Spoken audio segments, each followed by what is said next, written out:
যে দেখো সকালবেলা লাঠি দড়ি আর পুরনো ছেঁড়া লেপের ওষার নিয়ে বসেছি। কি করব দেখাচ্ছি তোমাদের। এটাকে ছিঁড়ে ছোট করে নিতে হবে, সব ছোট ছোট টুকরো দেখাচ্ছি। প্রচুর গরম বাবা। এই যে এরকম 4টে কোণ আমি দড়ি দিয়ে বেঁধে নেব। এরকম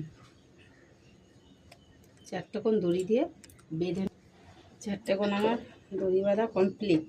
এই যে দেখো, তারপরে এটাকে আবার প্রচণ্ড গরম, ঘেমে যাচ্ছি দেখতে পাচ্ছ, প্রচুর গরম লাগছে।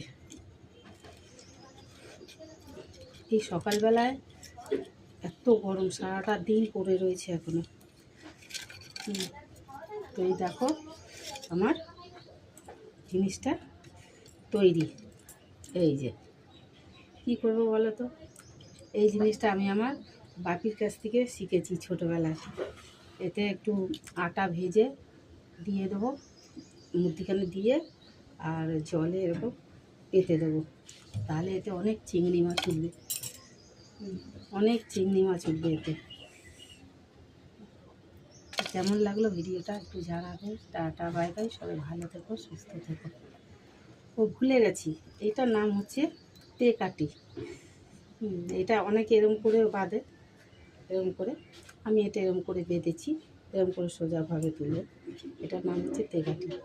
খালি এখন একটু আটাটা ভেজে নেবো, কারণ হচ্ছে আটাটা ভাজলে তার একটা গন্ধ সুন্দর আসে, সেই গন্ধতে চিংড়ি মাছগুলো আসবে, এসে এতে বসবে।